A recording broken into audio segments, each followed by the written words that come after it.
So Pyrian Flax, you guys should, if you watch Pro Dota, you probably know him. He's in the he's often doing like panel work, stuff like that. Or if you know the Yogs cast, you might know him from there. He has a community. They do their own like TI version for the community. So that's what we're doing for fun here. We're gonna cast some of the teams.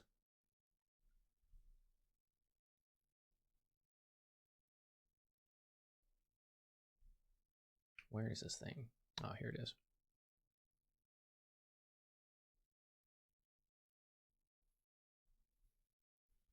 Okay. I need to do this. Audio. That's gonna need to be open. I like to have these off. Okay, I think that should be everything. Yeah, I just got that new overlay in NPR. I have the eye tracker. I haven't used it in a little bit though.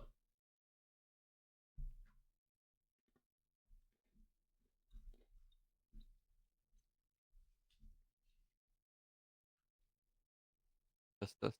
Okay. Did I just hear you through Discord? No, it can't be. I'm not in Discord. I meant Dota. Is that the open mic?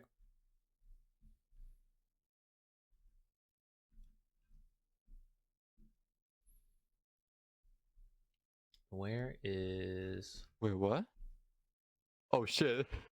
I hear you right now. Are you in Dota? Is that what you're talking through?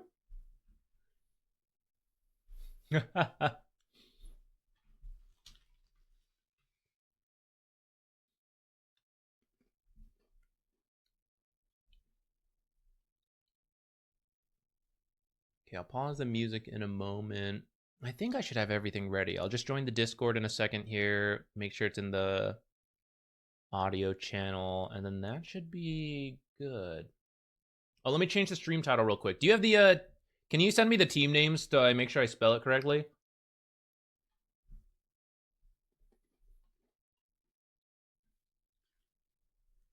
Some key learnings from castings and watching more pro games. Pub games are so sad.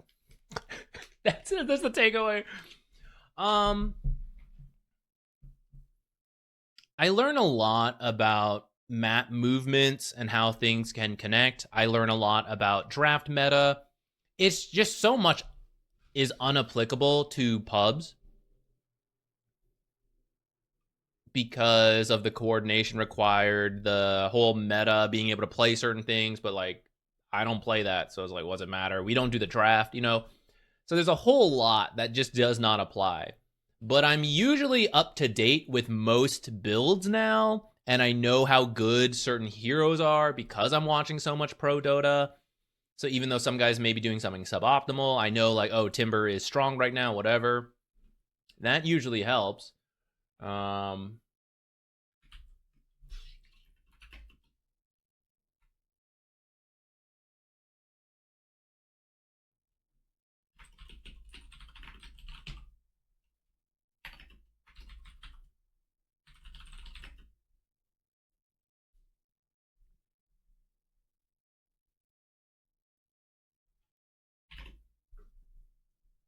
Trying to think what else.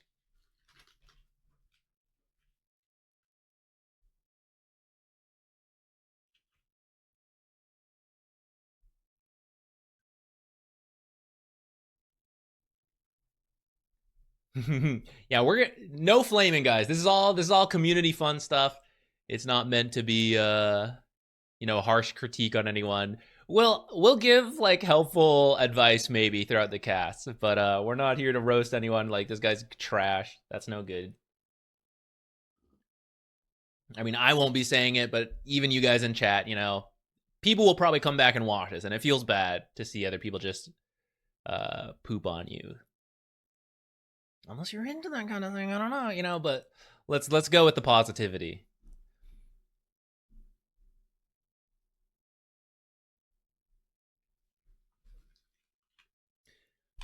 I don't know. I'm an immortal, and I feel like there's a whole lot of trash in my games.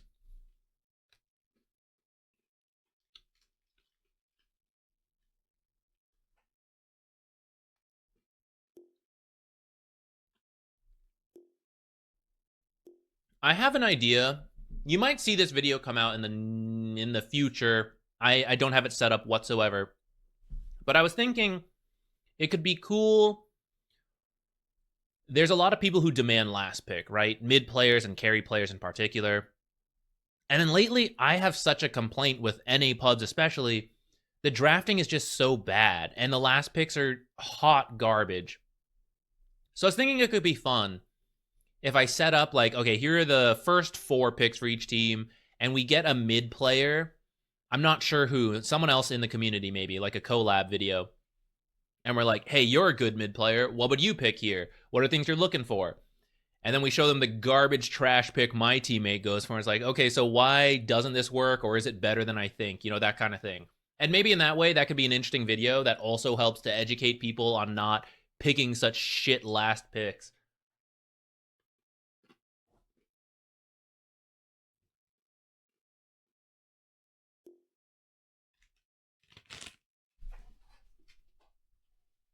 I've been thinking about that. I've been thinking about if that would be an interesting video / series, maybe.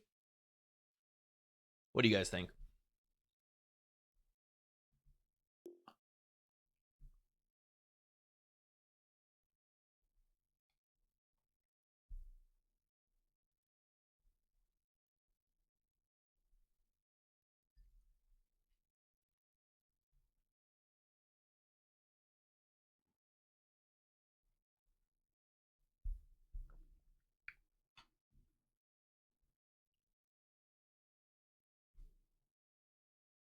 Exactly, like the PAs into terrible PA games, anti-mage into full physical lineups. It's like you need a playmaker from the mid lane. They go for their TA SF that they were going to pick the entire game anyways.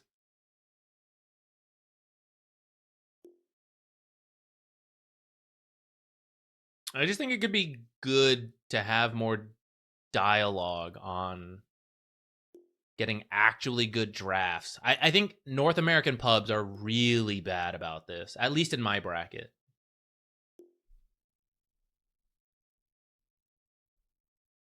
Well, looks like we have 5 people, so I'm gonna hop in Discord with NPR, who you guys see in the chat all the time, but he's the one who helped us organize getting involved in this, and won the last 2 apparently. Okay, let me hop in the Discord, and I got also add it to the stuff. Hello, can you hear me? Oh.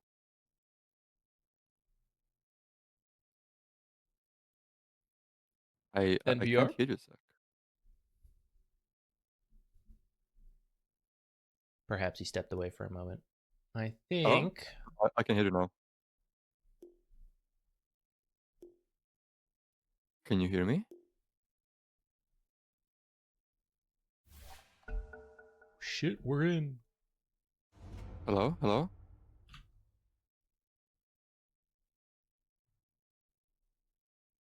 Hello? Test, test, test. You know what? Proper casting. Let me stand up.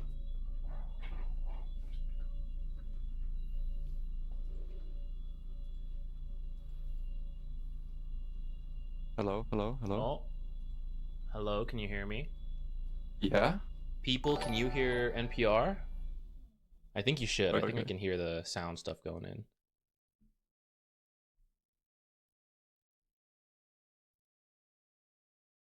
Okay, yeah. I think it's fine. Oh, you know, maybe Discord sometimes plays. Discord changes your audio settings all the time randomly. It's probably playing to some random speaker that is not mine. Test, test. Say something? Hello? Okay, I hear you twice now. Is one through DotA? Yes, most likely. If you go mute, Cobra instead? Mine's mute. Are you open mic and party instead of like the team? Yes. Oh, it should be team? I think it should be No? team, not party.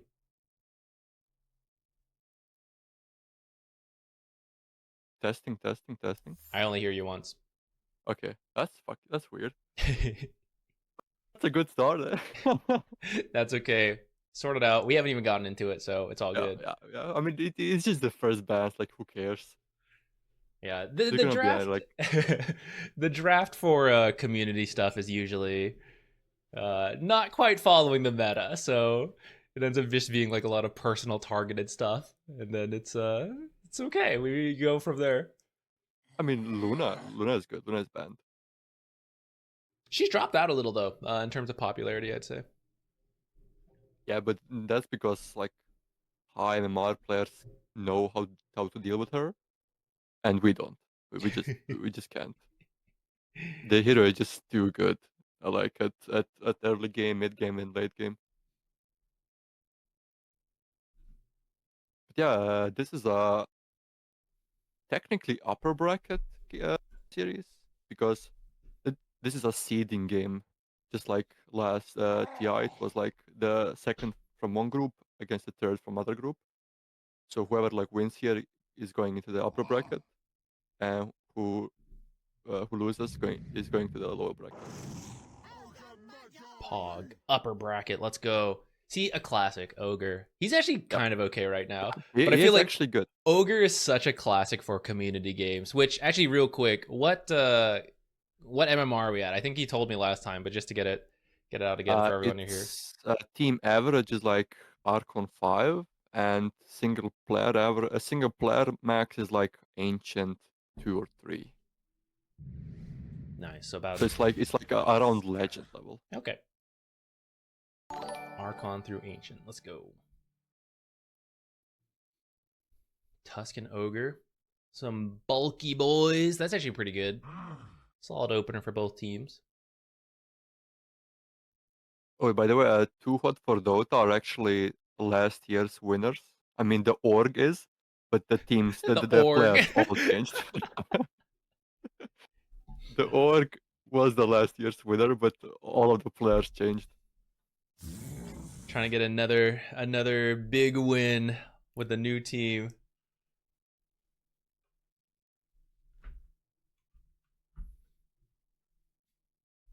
We got Mars Visage. So a lot of these heroes are decently meta. Got some weirder ones now. Yeah. Maybe like Weaver was the weirdest one before, but now like the Abaddon, Spiritbreaker, Necro, maybe not so common to see at the high levels, but most of them are pretty solid for these kind of games. Necro, I don't know so much. Like I'm gonna assume Wogan's Wizards are thinking about something weak to Necro, or Too Hot for Dota has like a Necro spammer. It's also like a hero that is just annoying, If he has a good start, like you need to itemize against him and play like properly against it. It's just an annoying hero. But this is interesting. So this like in high MMR games, usually Tusk would be +5, right? I'd say yeah, that's more popular now. You can But still do in this, yeah, both, but I think 5 is better. yeah, because they usually like pair them up with ranged carries. Yeah, yeah. This case, they've already grabbed the Lich, so probably Lich 5, Tusk 4, which I think is fine for this. It does reveal your support duo. I would say if you can grab people with mobility, that's a big weakness here because you can dodge out the Lich ult. You can also get away from Ice Shard, Snowball. So if you could grab a couple different forms of mobility from your cores or maybe even the support, it'd be really good.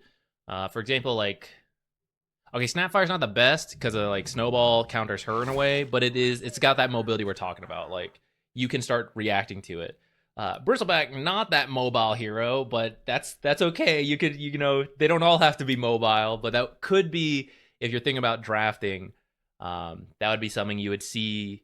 Like, here's the support duo. How do I abuse it? Doesn't Bristleback also get countered by Lich because he faces Lich when he gets gazed? It is a little bit of a counter since you can control which way he's facing. Um, there's a little bit more counter. I don't know if it's counterplay. It's more about like your own team's positioning because whether your teammates are also standing then in front of Bristleback is like what matters.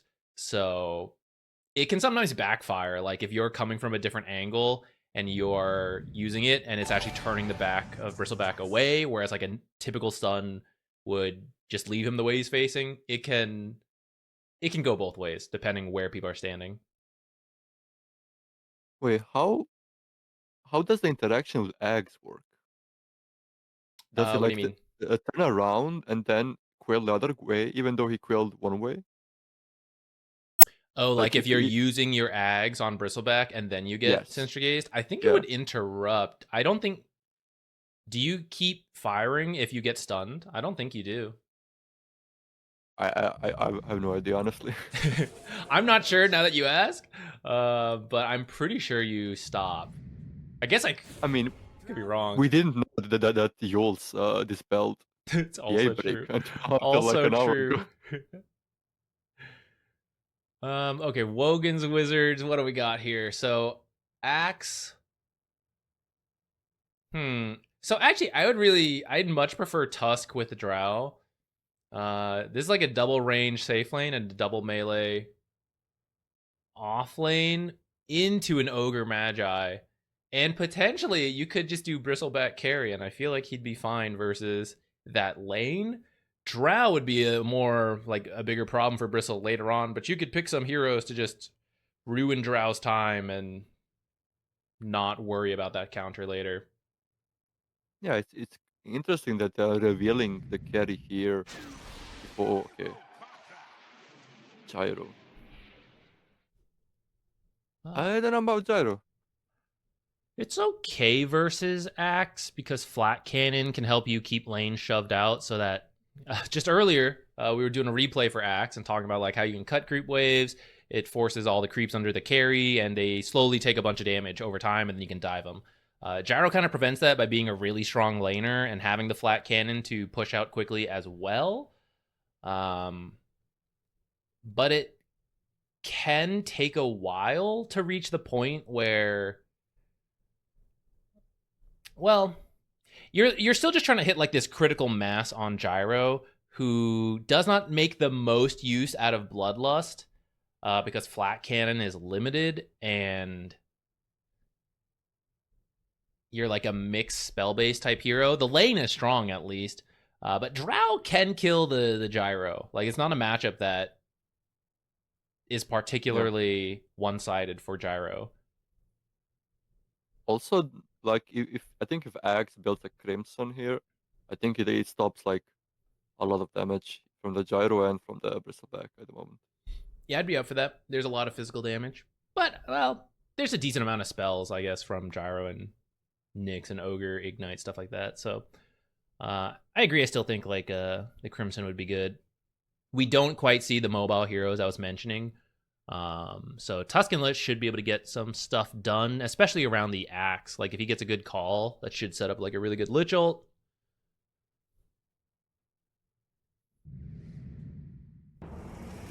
Tango. There's some Ooh. mobility. Yeah, but can't Drow just click Bango down in the ulti? Kind of. I feel like I've seen like it happen a lot of times. Yeah. If you're not on the Drow, then yes. But if you do roll to the Drow in the early game, then it's fine. But at some point, she buys a BKB, and then, yeah, she's just ignoring you and hitting you. Ooh, does Bango bounce off the Drow like glacier? I don't think so, but I'm actually not sure. I think you can jump on top of it. Ooh, Ooh, this is Monkey this King is gonna be counter hard. pick. Yeah, this is gonna be a hard mid lane. Yeah. So, in theory, Pango has two forms of mobility. Shouldn't die, but I do think you get zoned a good amount by the Monkey King if he plays it correctly, which perfectly abusing correct matchups is not the easiest thing to do for this rank, but should be generally favorable. I think Drow versus Bristleback should be okay. She might get denied a little bit to start. Is this a Lich 5? I don't know where these players go. I don't Uh, know how to match I the. believe it's a Lich 4 actually. I like that matchup more. No, no, sorry. It's Lich 5. It's Okay, Lich okay. 5. I was gonna say I do like that pairing more. Like Lich and Axe, I think would have an easier time, and then Tusk with Drow sounds really good to me. But I don't know. I guess Tusk would be free to roam mid, which could be good. Though Pango is relatively safe. Like if you can bait out Swashbuckle first, like Pango starts getting pressured by Monkey King, Swashbuckles away, and then Tusk is waiting for that, you can then dive and get the kill. Um, but even if you don't, I guess you're just putting more pressure there while your axe might be like creep cutting. Otherwise, this actual lane pairing, Tusk and Axe, is actually not that good. So we'll see what if Tusk ends up roaming, what he can get done. Yeah. Actually, yeah, if you think about it, the Axe Lich will be much better. I mean, Oh shit! what? I forgot to change it to like free cam. I can't move this. Oh, I think you need to restart out. You need to like kill it in Task Manager. I don't know if It's a that'll. it's a known bug, I think. You need to like yeah, you I'll need to like try it. restart. You guys have done this more than I have. I'm willing to try it. Yeah, just like yeah, kill the process in Task Manager, and I think it should work. Usually, what happens to me, this is where I end up watching just like the observer feed in our official casts. Um, if I'm not set to directed cam or free cam, then that happens when I join a lobby. And because we were doing replays, I was on player perspective, and that's when that happens to me. Well, it's good that nothing is happening right now in the game. Radio broadcast right now. Yeah.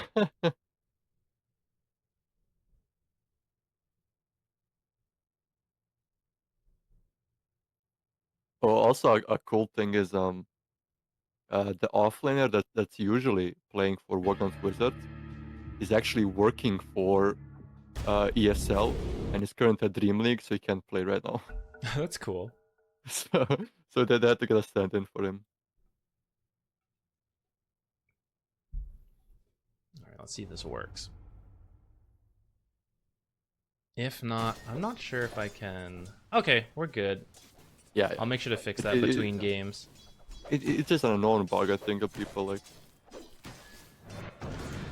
people get the player cam stuck or like get stuck in the middle of the lane. Wait, he's playing? I mean, Oh, he is. He is playing. It's not working at the moment in Dream League. I mean, they do shifts at Dream League, right? Because it's a pretty long day, so maybe he's done. Oh, I didn't recognize the name in the lobby. Well, let's see. Jumping straight in, it does look like Monkey King's having a very solid start in the mid lane. And the double range, getting a lot of damage onto the Bristle. Like, this will be annoying, like, this lane. I think Nyx... So at the highest level, this is where you do a bunch of creep dragging. But that's not something most players are practiced with outside of, like, mid-immortal. So we'll see if it happens or not. But otherwise, this should be a lane where you just get harassed a lot. And as long as they don't overcommit, Drow and Lich should have a decent time. Yeah, I don't think this lane is like playable at all for Dire. There's no way you can approach the wave as Black here. Yeah, and this is where you just like creep drag as the Nyx, bring it around, and just do like a lot of weird creep aggro stuff, and then help your mid lane out, since you know that matchup will not be the best for the Pango. Up here, Axe, solid start. This is where the Ogre is a little weak. You take Learning Curve, which is standard, but you know this is where you try to abuse this as the off lane when he can't actually do anything. We'll see if now that he's level 2, maybe he can find a kill. Would you like the Bracer on Ogre, level 1?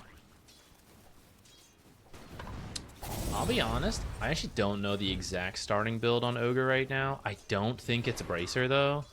Yeah, like ship like a blood grenade maybe, or like 2 Yeah, mangoes. you usually want like the blood grenade and mangoes, or like a magic stick, something. Because as soon as you hit level 2, you want to go really hard because you have that extra level from learning curve. So you want to have all the consumables you need to spam out spells.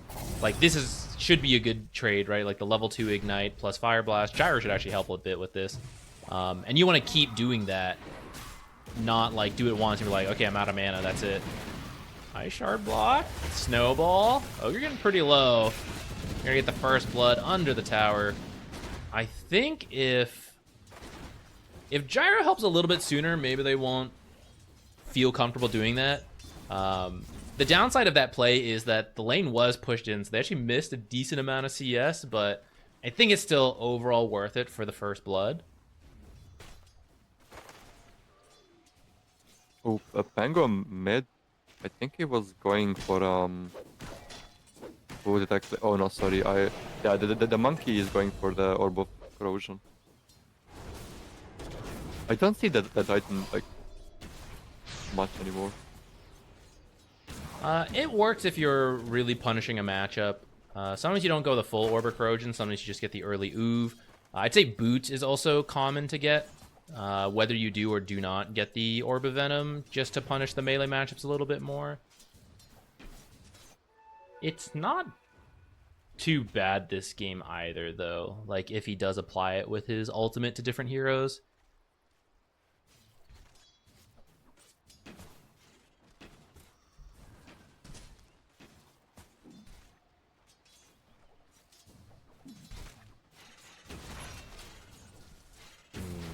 Alright. If you guys watch this back, I think, considering you have a Gyro and a Bristle, you need a lot of stacks this game. This is one weakness in the draft of where, like, Pango, once he has 6, he'll be able to do stuff. The supports, like Ogre, Nyx, kind of can help to do stuff. But the other 2 cores just want to farm up not just an Ags, but then another item beyond that. Nyx getting kind of low, but I think Bristle tanked a couple shots for him. Yo, Ogre rotation! Bop him! Get him! Bristle drops first. Drow does go. Did they get the Lich? One more bop from the Ogre. They can use that learning curve. Nyx should be okay. Pretty fast hero. Mana burned is like 2 damage. Mind Flare. Sorry, I can't get over the new name. That's still pretty good. That was not a... That's a good rotation. Yeah, that's a really good rotation. I didn't see it. I have global vision. It's pretty good considering like what was happening here. Like we can start taking a look at net worth. We do see it's pretty rough, but I think that helps the Bristle a lot catch up because it was getting close to like maybe 1,000 gold difference if I had to guess. Yeah, usually like the gate plays are the best safe lane to off lane, I think, because you go from behind of the enemy safe lane.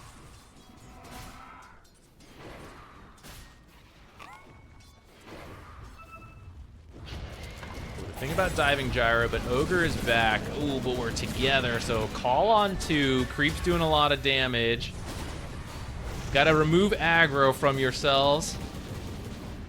Maybe just in time. Gyro should get run down here eventually. There he goes.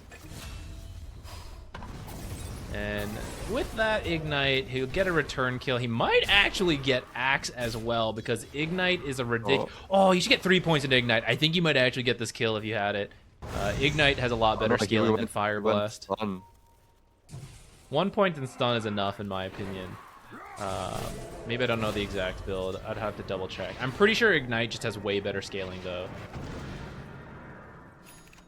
Oh, the Pango has no mana. It's close! Oh, he's gonna live. Oh, that's so sad. It was a TP to the tower, which is usually quite a high-level decision, but... Yeah, I think it's like, oh, wait, actually, maybe I should have gone straight to bait. I guess he didn't know that they'd get that close to killing him. He thought he could lane with, like, a little bit more health.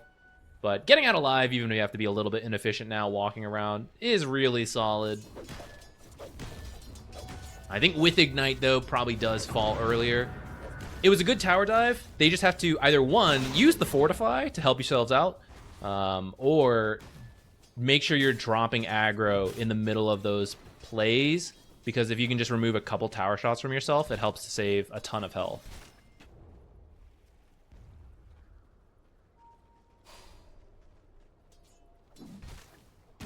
Yeah, the drafting is really like coming into play here because the lanes, basically all 3 lanes were kind of weak on paper, right? Hero to hero matchups. And now you can see that every core is ahead of the other core. Yeah, there's some stuff that's like, it works in pubs, but if you're playing coordinated party games, you start to feel the issues of this stuff more. Now, I don't know, considering the ranks are like Archon to Ancient, if we'll fully see them punished, but usually you won't see things like double melee offlane unless you're doing things like creep dragging, which neither side ended up doing, and Bristle has been suffering for that. She actually doesn't die. The Drow could 3 points in Bristleback, keeping him alive, but I don't know if that's really worth it anyways. Then Gyro gets killed. Looks like a Monkey King rotation in the meantime.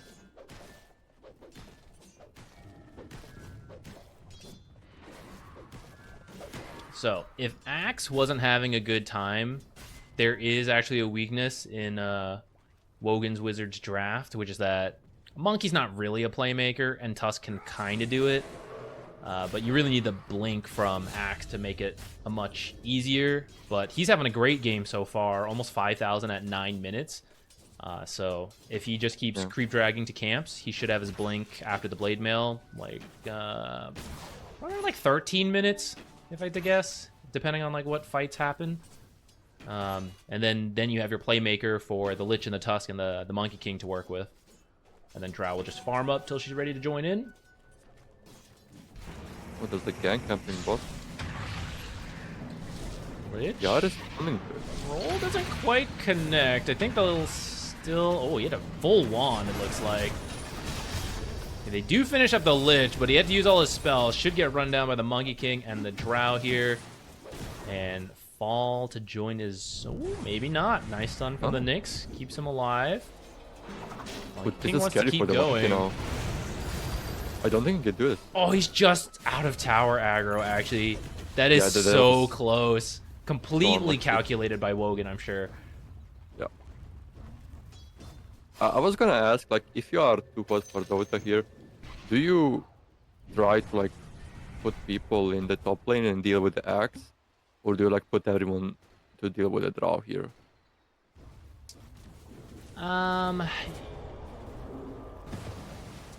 So, on paper, I would avoid the Axe. I would try to get a lot of stacks in your triangle, play down here to potentially punish Drow, who's like much squishier, but also that at the same time protects your stacks if they exist. And Axe is on the other half of the map, so he's less likely to steal them. He's the most likely to steal stacks at this point in the game. That could work. Could also slip up on it, because that's just the nature of, you know, community games. Like, sometimes things just get messy. And so sometimes you can punish an Axe. Like, as he plays really aggressively and you bring several heroes up here and he doesn't notice, you get a kill or two on him. Like, that could also work. So you have some wiggle room in these types of games, but you need to start finding something, because Axe, he's working on the blink. 1,600 gold to go. But once he gets that, if they play fast, you're in a really awkward spot, because you just have to watch Gyro and Bristle farm. And they're both behind, so even when they do get their Ags, like, they're not that strong, and they're still going to have to farm more.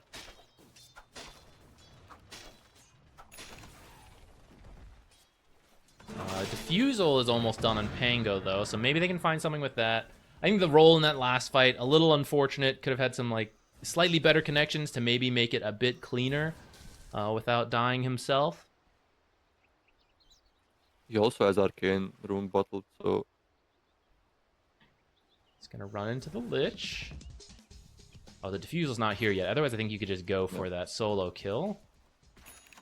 They are looking to play here 4v4 on that dire. I think they're circling the jungle. Yeah. I would actually... Okay, so Wogan's Raiders. I don't think you guys actually want to do this unless Drow's going to leave this area, because Drow's farming fine here versus the Bristle. You can attempt to invade the triangle, But when you make this movement down to the bristle, you're actually just like occupying the space Drow is, and Drow is not accelerating as fast as she could. I mean, you guys are already having a good game, so it's like kind of okay. But either pressuring mid or like playing top with Axe is going to be a little better and give Drow space, bait them to come in, and then do like a quick rotation in through teleports or like popping through the twin gate.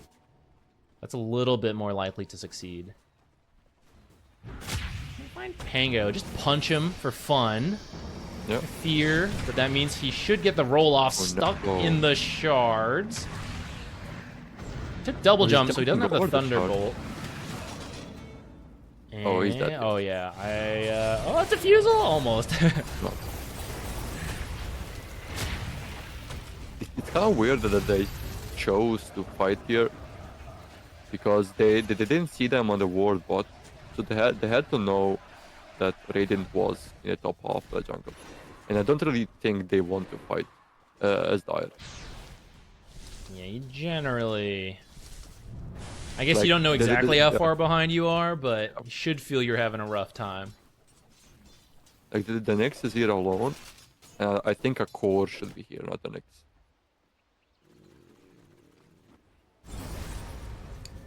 With that said, Pango's coming back up. Yep. Yeah, ideally Bristle would continue to farm. So like this is the issue. If you pick strong matchups, this kind of draft works. But if you have multiple heroes who you know I need a 4,000 gold item and another item on top of that, ideally, and you have multiple of those heroes, it really limits what you can do. And you'll feel that especially if you're having a bad start. And that's what the Bristle and the Gyro are in right now. Alone. If you can get it, it'd be great. Swashbuckle misses, but he's fighting this out. They should have roll. Gotta use it soon. Does not get it off in time. Big damage from the Nyx, so they still finish up the Axe kill. Unfortunately, it cost him the Pango. Because of where the game is, that's still worth it. But I think if he gets the roll off sooner, then that's a free Axe kill without losing anyone. Okay, is the Ogre going for the Midas trap? One's in chat if Ogre's going Midas. Two's if you think he's not. What do you guys think? We are still waiting for... Take your bets. The quick buy. Why do you even go for Ogre now? When he's good. Still Solar Crest, I guess? This game, I would get a Solar Crest. It's really good versus the enemy team, good with your team. Four Staff is also really good versus Tusk and Lich. They're going to find a jump onto the Gyro. He is dead, does not get to do anything. And if you're having a better time, you could play, like, Solar would be great with the Gyro or the Bristleback. Since you're kind of behind, maybe Four Staff as a saving tool might be a little better, though Pavis into Solar Crest also works as a save. Oh no, the stacks! Oh the singular stack. There was like 3 camps there. Was it? I think so. I think it was more than that. Either way, still painful to lose, even if it's just a 1 stack. With the way things are going. It's rough. Ooh, it's a first item Shadow Blade on the draw. I don't mind that too much. The break's pretty good versus the Bristle, though I don't know if you have to get it this quickly. Oh, another call into the Culling Blade before the roll comes out. Silver Edge is good versus Bristle. You probably have room to get another item before you really need the Silver Edge. Since, like, he's not even having a great game anyways right now, you know, on the Bristle. You even have Axe Call and Lich to just angle him toward your Drow and Monkey King. So you could get away without doing the Silver Edge for a bit longer. Maybe get another stat item like, well, I'm not a Drow player, I don't know, like the Yasha, for example, or like the Hurricane Pike, and then get the Silver Edge. But I'm open to it. I think it'll work in this kind of game where extra invis could help you find some kills. And the Axe. The Monkey King ult is out. He does eventually fall, but gets 2 kills. Again, ends up being worth it for Hot to go, since they're so behind. 2 for 2 trade, and ends up being 2 top net worth cores for the Bristle and the Nyx. So, pretty good. They're just kind of split up. Yeah, so this is good for, I don't know if it's intentional or not, but for Too Hot to Go, that's the kind of fights you want where they're split up.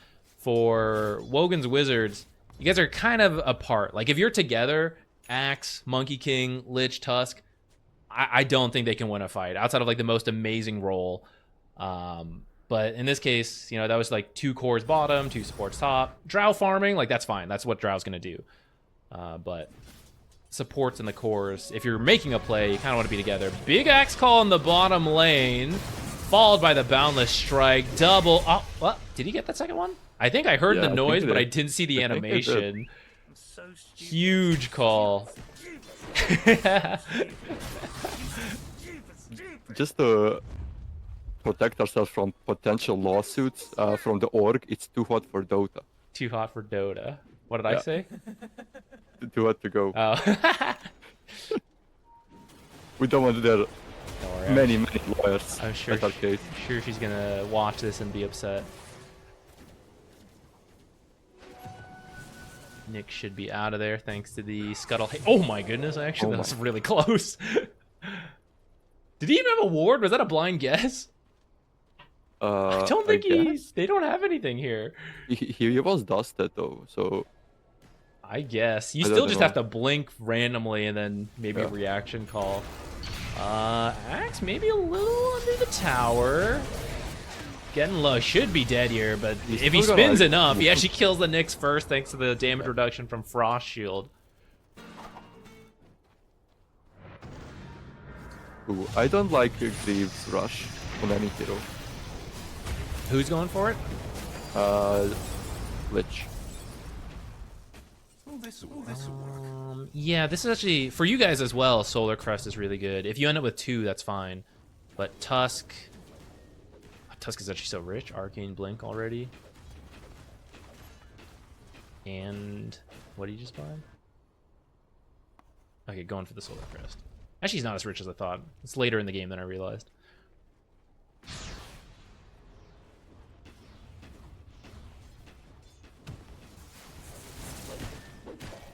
Wogan's is generally applying pressure, but there are some slip-ups costing them, so it's now a 7k lead, but I think it was like 4k at 10 minutes, so that's not a huge gain in the time of what was possible. We'll see if that's enough for... the Bristleback will die here. Too hot for Dota. Gets found. Nice Ice Shards. That was the last possible chance to pull him back, I think. Okay, I'm pretty sure he tried to use the Ags there and it got interrupted. Maybe not. Am I crazy? I didn't look on it. Right, maybe I'm just crazy. Monkey King might die, and now they're on to Drow. Means her ultimate's broken, but it's a big Lich ult. Oh no, she lives. Lives. Very nice Lich ult. Oh, yeah, I feel like if the Gyro was there, it could be. I think it could have been like 3 more heroes dead on Radiant. Yeah, but this just goes back to needing a bunch of farm on like all these heroes. He might still, maybe should still rotate in there. I'd have to go back and see how that fight started. But it's a bit understandable why he feels like I need to get to this item first. I mean, to be fair, like Gyro isn't like bad at fighting early. That's true. Yeah, he also has the ult available, so. Yeah, because if he gets, I don't think an Axe would do much more in that fight than he would like without the Axe.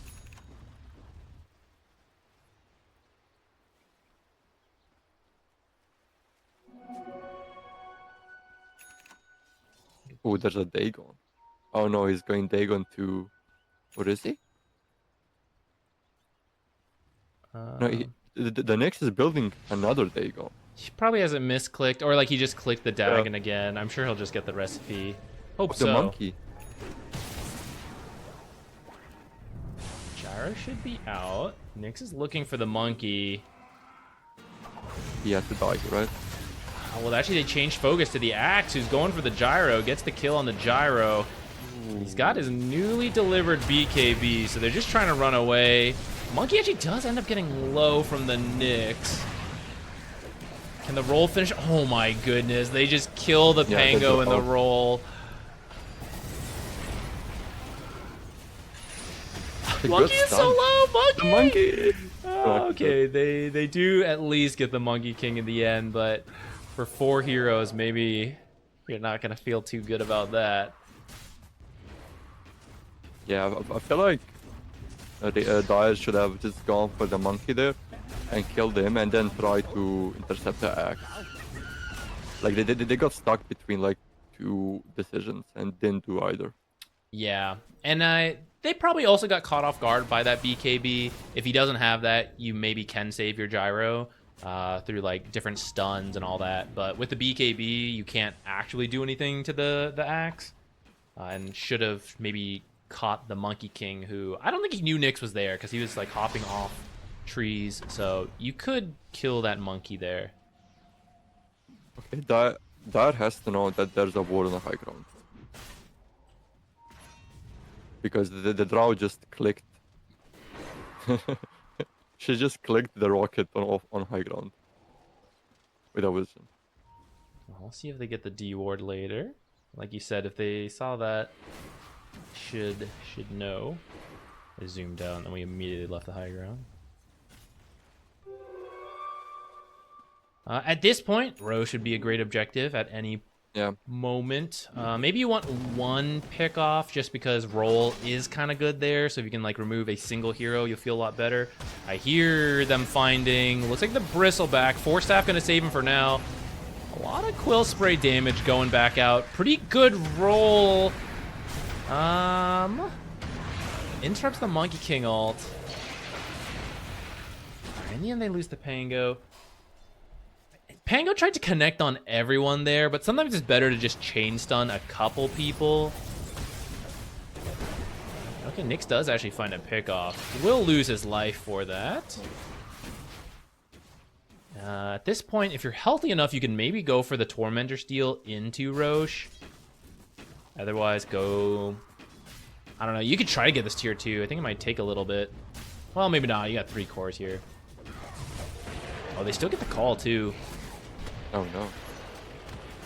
Ogre's looking pretty dead here. Drow, focused gamer, finishing up the tower.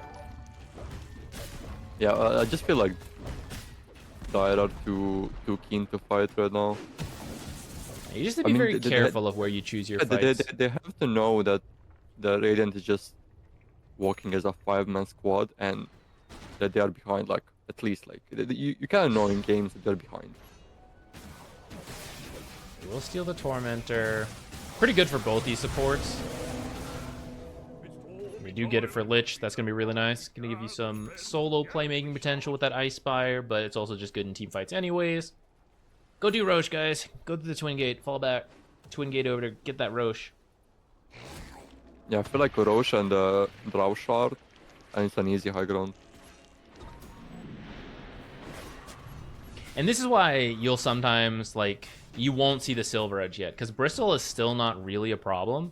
And instead of a Silver Edge, perhaps this is a BKB. And then you're just forcing the high ground. You don't even need the Silver Edge. And then you get the Silver Edge next as the Bristle, like, starts to really come online. But even without the BKB, she might still be able to do it, just because they are 14k It's also up. good against the Gyro, right? You can break the Saigoner. Yeah, but like he has it now, but for so much of this, like, that wasn't a consideration. But I don't mind the second item Silver Edge too much. I think if they were having a better game on Too Hot for Dota, you would feel the lack of BKB a bit more, like being rolled on, all the gyro spells connecting, but because they're behind and not choosing the best fights, kind of getting away without needing the BKB.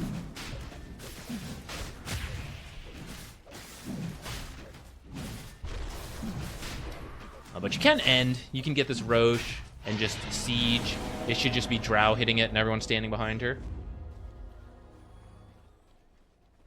Yeah, because you have a save. You can have like 2 or 3 saves on Radiant. Yeah, you just need the Drow to hit.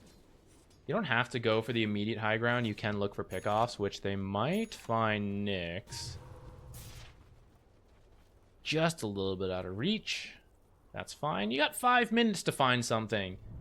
You can try to force high ground, but it is just, you know, it's where you potentially throw. So if you want to spend the first few minutes still farming up any items that you're close to, looking for pickoffs before going, that's pretty normal. They might find Ogre call, but they actually forced the Drow back. I think there's some misplay there. So Ogre actually gets out, and that was BKB, yeah. So at this point, I think you just reset, wait for those cooldowns. You'd still have 3 minutes on Aegis, and you've already got more than half the tower, so... Another call, it's on to 2. Again, the damage is not quite there until after the call, but follow-up Boundless Strike does set up the rest of the damage. There's the Lich ult. Gyro doing some decent damage, but just not farmed enough to actually finish up more than the Aegis. That should be the first set of barracks. And if you send someone to go cut mid right now, I think you just get another right away.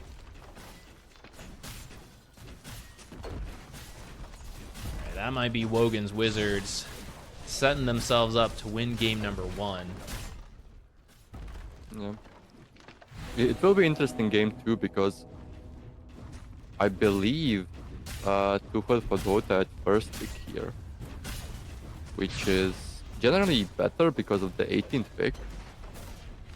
But they still drafted kind of weak lanes for the core matchup. Yeah, I mean, the thing is, this is not to like flame anyone, but a lot of the drafting meta just doesn't exist for a lot of like these kind of fun community style games, because people just don't have deep enough hero pools, or you don't usually have to draft like this much. And so oftentimes like the advantages or disadvantages of first or second pick are not always put to use. I'd say the easiest to use is like the direct counter picks. Like if you have a strong mid player, you give him the last pick to get the best hero, and you just hope he just like outskills in a mixed rank lobby. Other times if we're like at a new patch phase and there's like one ultra broken hero, you go for first pick and you try to get yourself the ultra broken hero. But if you can't abuse the ultra broken hero because you're like, oh, I'm not really a Visage player or a Naga support player, right? Then that's again goes back to the way why it doesn't quite matter in community games as much. Yeah, most time in these games, I mean, even when I was playing and drafting and winning, and winning 2 times, you kind of show your 2 supports first, because you kind of don't care about the support. Like it's very rarely you see like okay, you very rarely see a core picked like a first pick or a second pick, because you're kind of afraid of the direct counter pick. Like I think they saw the axe here. If they picked like an Ursa or something, the axe lane will be very sad. Find the Pango. I thought he might get away because Axe was pretty far ahead of his team, but I think Pango, maybe he had Swashbuckle. I don't know. Maybe he had just used it and it just came off cooldown. I'm not sure, but is not able to get away in time. So they do find the Pango kill. And so this is why I was saying earlier, like you didn't have to force it. Like at some point you'd find the pick off. You could still have Aegis at this time, but still it's fine. Pango's dead 25 seconds. You don't know he doesn't have buyback, but he does not. So are free to just have Drow hit the... Where actually is she? Playing around this Nyx, maybe. She knew he was around with the Sentry. There's the call. Should be a follow-up kill onto the Nyx. I'll be honest, the Drow has the sidestep facet. I don't think I've seen her move once. While using it? Yeah, I've never seen, like maybe... Can you try to look for it? Because I'll try to watch. It's a hard habit to break. I mean, you never used to be able to do it. You would interrupt yourself, right? If you don't have the right settings. It was like, oh, I can't do anything. Maybe it's a hard habit to change. All right, another call onto the Pango. No roll. He is out. Pulling the Bristle into the Monkey King ult as well. BKB Gyro in the back, but just does not have the damage for the fight. Drow, focused gamer, gonna clear up objectives, not dive too far into the base, though it does not matter for Wogan's Wizards. It looks like they're gonna clean up. Too hot for DotA. Clean up the base. Nyx get one more kill, and then you can GG out. Yep. Now GG. very quick game. A little bit of an angry face. Couldn't you just let me win? Are you ruining my stats? My fantasy Dota points. You've just taken away 200 from the people. I think last night or the night before we had our longest ever GTI game. It was 83 minutes and 20 seconds. Dang. Yeah.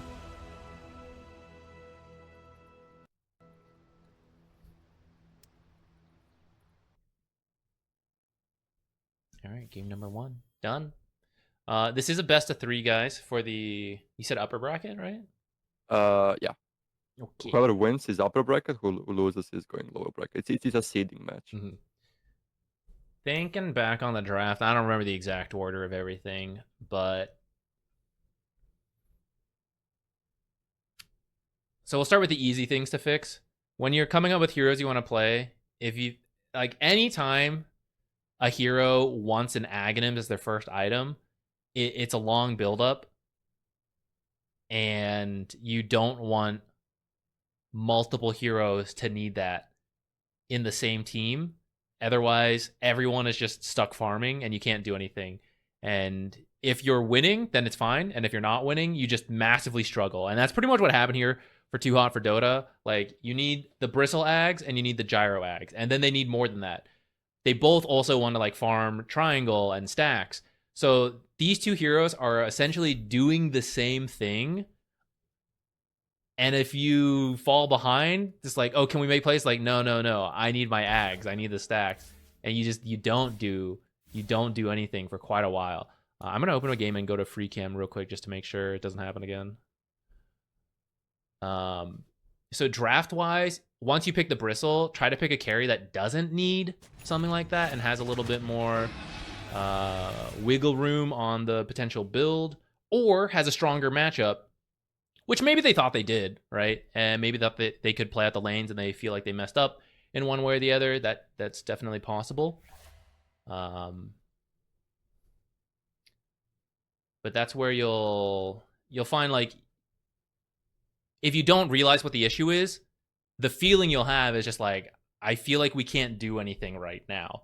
And it's correct. And this is why. It's like, it has to do with the item timings and the skill timings of the different heroes. Yeah, I'm looking at the draft right now. The Gyro was picked at 18, and they saw the Axe and Drow at 16 and 17. Like, what's a good hero in the lane against Axe? It's also like a good core to core matchup against the Drow. I would also throw in that they had the Ogre, right? So you want someone who makes use of Bloodlust. It doesn't have to be in the lane, but at some point in the game, you want to use Bloodlust, which Gyro is not the best at. You could do Monkey King yourself. You could do someone like Alchemist, I think, could be okay. This is not an updated tier list. I think SF actually is kind of cool. For the lane and a good pairing with the the Ogre. The Drow is not the best matchup, but if you have other teammates who can deal with her, then it's fine. Ultimately, whoever they feel comfortable with against the Axe, who also uses Bloodlust, I think would be good. I just don't think. Would a DK be good? Because you're Oh yeah, getting the yeah. Axe more, right? I'm open to DK. That'd be cool. Not as much like kill threat in the lane as something like Monkey King would have with the power spike of Learning Curve, but that's okay. I think Dragonite later on would be pretty solid.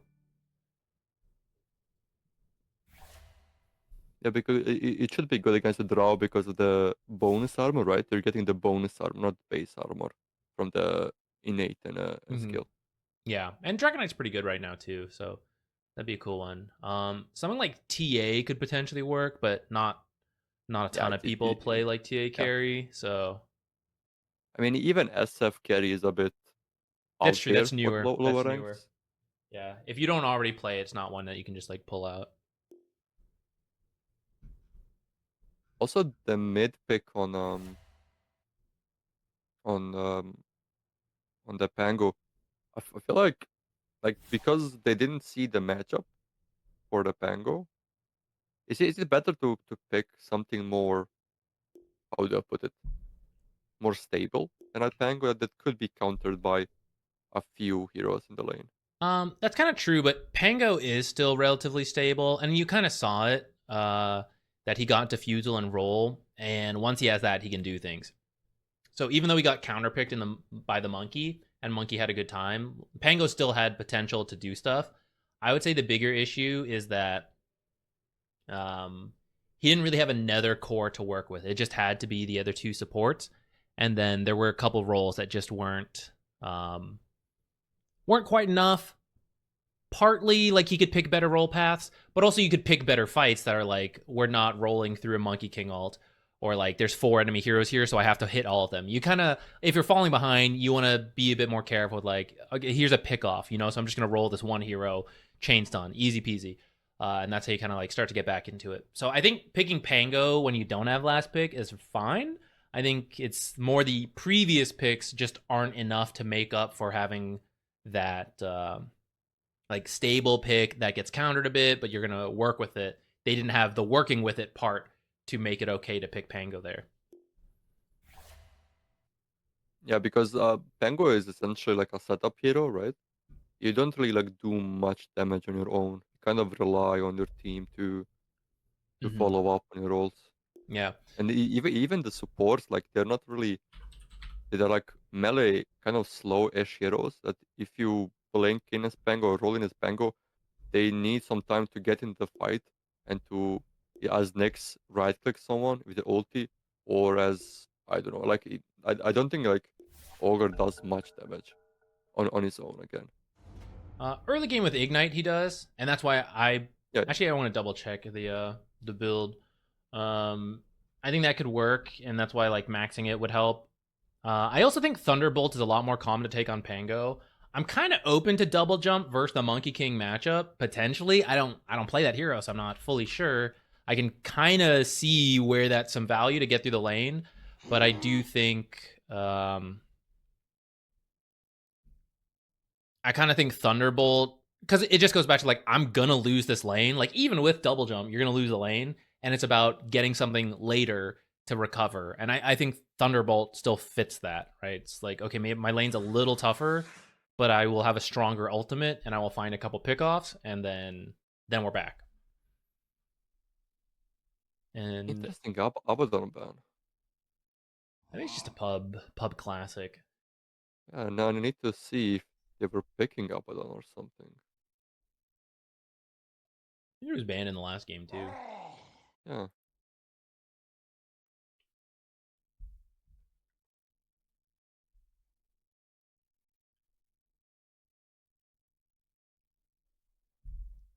I think that the lads do is they look at recent heroes played by players, and the last game before this one was Abaddon game on the +5. Take So it they might be up. like, oh shit, we need to ban that. He just played it. Another Weaver pick ban. Why are they banning Weaver? I guess it's just targeted, is my guess. Someone on Wogan's Wizards might be a Weaver spammer. I don't. You guys, do you guys have this ticketed? So I don't know if you guys are able to Yes, like yes. see. We have ticketed. Okay, so maybe they're doing the research on like what other teams have been playing and stuff. Which Weaver's out of the meta, but for this stuff, it's better to have. So I would prioritize comfort picks, and then and then like below that, good combos for your own team, and worry less about, oh, he picked this, oh, you picked Puck, so we should count him with Sniper, but then your mid player's not like the best sniper, or your team doesn't know how to play around Sniper, right? I think it's usually better to kind of pick a defined strategy for your team, and like we play 4 protect 1, our mid is going to be active, our offlaner is going to pick auras, and you just rinse and repeat that strategy, and you pick good, like, oh, this offlane pairing is strong, and it might be countered, but we're going to depend on the fact that like it's strong and they might slip up, and so it works anyways. And even if it doesn't, like they do counter us, it's still a good combo, it will still do something later. We go for the first Oh pick, my Luna, god. No, no. because it slipped through I, the I was draft. gonna, I was gonna ask. Can you guess who the most banned hero is Is of it this Luna for tournament? your guys? No, it's Clockwork. I mean, he's really good right now. He's a really popular support. I mean, we got a lot of Luna, ZQuixotix Luna is the yeah, enjoyers, the Luna teams. is the fourth banned hero.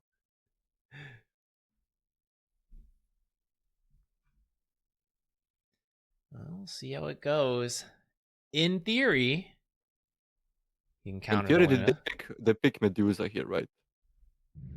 Um, that's not bad. I also think you could have so this is where the meta is weird. We're like, I think taking Shadow Demon would have been an excellent response. Really good Yeah. support versus Luna, a top tier support, anyways. Not a bunch of people play Shadow Demon. Um, if you can punish it in the lane, so you pick your like best offlaner versus the Luna, strong support, try to punish it. Looks like they feel maybe that's Axe for them. Um, I'm kind of I don't think Axe like punishes Luna, but I do think are you should be able to get through the lane, and then Blade Mail is pretty good versus Luna until she picks up BKB, and she does a lot of like uncontrollable damage and can get herself killed on the Blade Mail. So I'm open to it. I really think this should be a Medusa carry for Radiant because I think the matchup is really bad for the Luna against the Medusa. I do think it's good, but you can't pick it too soon because your Medusa could be countered really hard in the lane and then never reach that point. So I think it's if you're thinking about the Medusa, I think that's fine, but maybe wait till a little later on. It could even be your last pick, but of course it could be banned out. So if you want to Yeah, do it in your like 16, 17 double pick coming up, yeah. that's fine. I mean, what offlaner can shut down Medusa in the lane? Anyone with like a really like Medusa's last hitting is not that good. So there's like a couple ways. Either you're just a really strong laner, or you just trade in the lane, but you bring a really fast tempo. So something like Beastmaster, for example, you get either the Ags build or the Helm of the Overlord, and you're just like running down towers before Medusa's ready.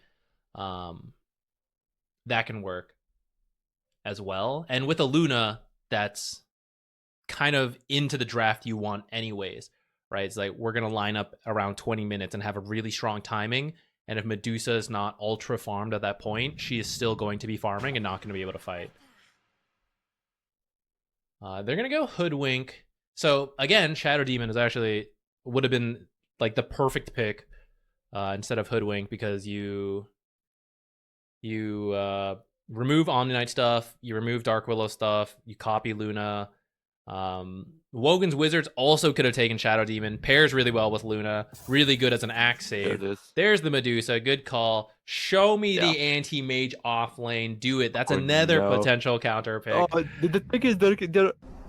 Oh god. Okay. Aw. It's a mid invoker. The invoker is also good against Yeah, Medusa, yeah. right? In You got theory, the with the EMP. EMP. It's solid. You can ban out. Ban out like so on at the pro meta. This would be like uh Puck and like sniper type bans. Ricky ban maybe. Um, Too hot for Dota. You need a playmaker in the mid lane who does okay versus Invoker. Don't get destroyed by the EMP spam, but you need someone else to make space with you for Medusa. You need someone to gap close on the Omni-Knight. Otherwise, he's just going to save everyone you go on. Void Spirit kind of works. Get an Ags, silence up these supports. The Invoker, kind of mobile. You don't have the best catch on Wogan's Wizards right now. Puck is actually, I think Puck would be the best, but you have to be able to play Puck, and Puck's kind of tricky. So I don't know. We have a Puck player on Too Hot for Dota, but Puck would be my number one.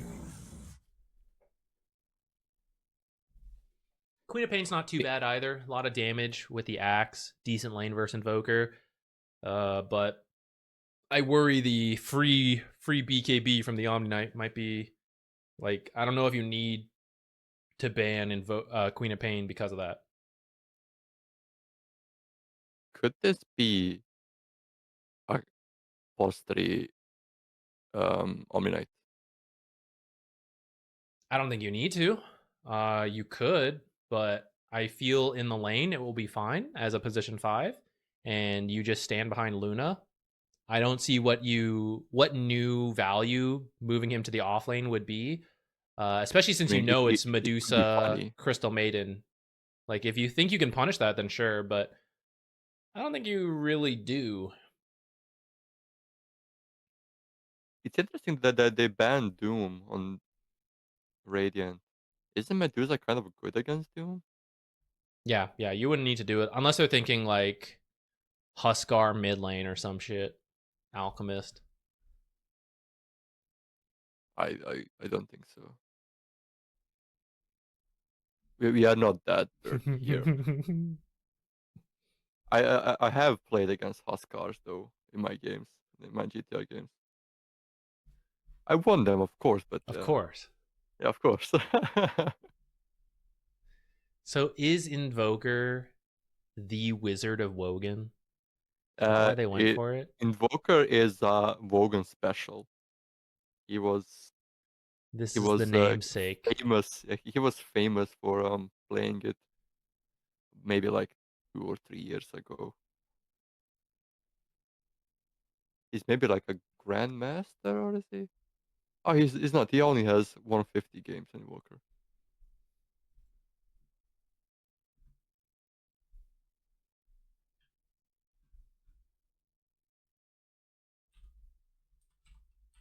Well, I don't think I said for Wogan's Wizards, but for their offlane.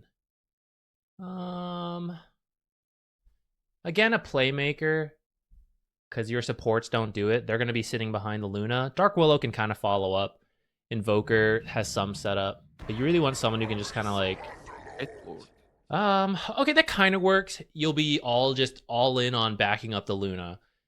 This, as long as you play fast enough and you take fights in the proper positioning, it works. If you fall behind, it's going to be all in on Invoker to make plays for your team. But we did see Wogan's Wizards have a pretty good laning stage last game, right? So if you're assuming you're going to get ahead from the laning stage, this Underlord will work. And it's got a lot of damage to just deny Medusa in front of her face.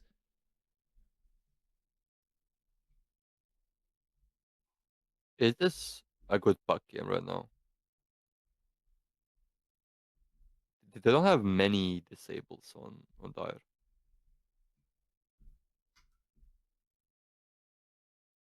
Yeah, I think Puck I'm still up for. Void Spirit I'm up for. Shutting down Invoker could be another play you go for if you have a really strong counter pick. Just because I was just highlighting, like he's kind of the main playmaker. So if he has a terrible time, like what's an Omni Knight doing? Where's Underlord gonna Fiend's Gate to? Like no one's gonna do anything. You need the Tornado Cold Snap to have anything to do. So if you can shut down Invoker, that could potentially work as well. Tiny. Okay. I've seen this matchup go both ways, so it's gonna be a little bit of a skill matchup. And yeah, we'll just see between these two guys who can come out ahead on that. Who's more familiar, perhaps, with this matchup. It is another playmaker to make space for Medusa, though. I like it more than their last draft. Yeah, we also have a carry switch for Bogan's Wizards. The carry in the first game was just a stand-in because their carry couldn't make it in time. Oh, so we're back to full strength here. Yeah. Full strength. I mean, 2 health for DotA is not on full strength. They had to get a replacement for their +4.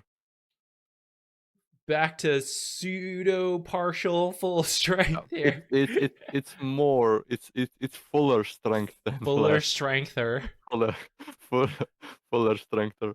Oh, I shouldn't have this HUD up the whole time. My bad, guys. Amateur production. Okay, so if you do drag this on, I do think Medusa EMP is annoying, and they have various high damage from like Dark Willow. But if you reach that point where you're pretty tanky, I think Medusa can carry this for you, especially with like some good axe calls, maybe catch some people off BKBs. I think Wogan's Wizard has a lot better early game. Like I can see how it all comes together from the lane into the mid game. And if they play as well as they did last time, pick up an early lead, I don't think Too Haunt for Dota will be able to reach that point with the Medusa. So hopefully the lanes just go better for Too hot for Dota this time if they want to go to game number 3 after this. Wait, he doesn't have any levels in Luna. Like he's never played Luna, you're saying? Maybe he doesn't have Dota Plus. Yeah. Let me check that. No, this is his Pretty first basic Luna set too. This is his first Luna game ever. See how it goes. Wow, but this is interesting. Surely I mean, he must have played Luna Luna. before. Maybe it's on a different account or something. I don't know. No, this isn't. This is Archon 2 you're talking about. They're just like, I can play Luna, whatever. Yeah. I mean, if this is genuinely the first Luna game, The first Luna. I mean, I don't how know. hard can it be? God, that's what he's saying in the draft. He's like, guys, how hard can it be? Luna's broken. His starting build is all right. I actually don't know if you need a Wraith ban this lane. Maybe against Hoodwink poking you is not bad to get one. Double Wraith Band on Invoker. Is that the build now? It's all right versus Tiny. I'm not sure if you get the one bracer versus Tiny because it's extra health, but I know like right-click trading in the lane, it helps to have the armor. One Wraith Band I'm perfectly fine with. I don't know if the other should be a bracer. But yeah, this is you see a lot of like right-click Invoker builds nowadays. You go 2 of these items into like Power Treads, Witch's Blade, and you just kind of like right-click people. But you can still make plays. You're not as good as when you used to do like Urn and like Orchid, stuff like that. But you can do enough, and it's stronger in the lane with this build. Okay, Zach, you have watched a lot of Pro Dota. Yes, every single Pro Dota. Confirmed. Every single Pro Dota game you watch. The Medusa build. Is it better to go Mana Boots, or to go Null Tully in 2 threads? Personally, I like the Mana Boots a little bit more when I see that being done. This might be a bit of a pain. This lane's already shoving out. That's not going to be great for Medusa and Crystal Maiden. Underlord should be able to freeze this back here. That might not be a great start for them. I like the Arcane Boots just because I think it helps the team. I think it helps her. Like, the effective mana is so good for her. But I guess with the nerfed Arcanes, I haven't really, like, redone the math. Like, maybe it's not so worth it. But then Null Talisman also got nerfed, you know? So... Oh, it's actually interesting that they picked Underlord into Medusa, though, but the Underlord Q is percentage based of your max health, right? And Medusa health is like really low most of the time. Yeah, that part won't be too annoying for her. The bigger deal is with Atrophy Aura, you just have so much base damage, and you reduce hers, right? Like he's almost at 20 damage difference already, which you need to be like good at the laning stage, but in theory you just deny her so much, and then you just build a bunch of auras and you're pushing a fast tempo, and Medusa's still just like slowly trying to farm up. So although the Firestorm maybe doesn't do as much versus other heroes compared to Medusa, it's still like conceptually a counter to her for the other elements he brings.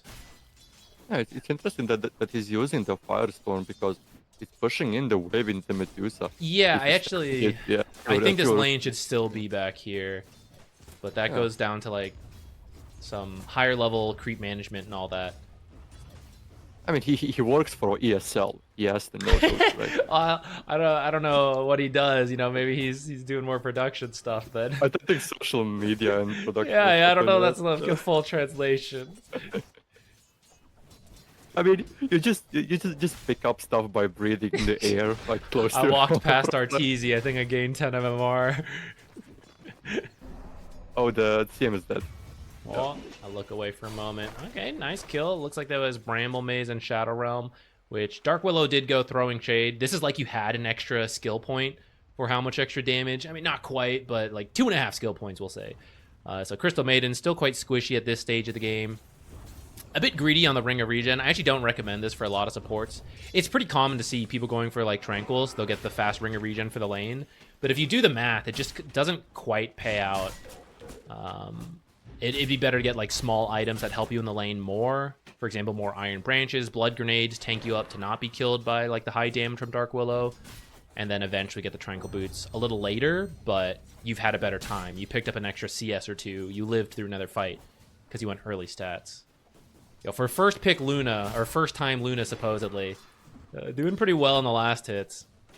I mean, it's Luna. it's not hard, I feel like.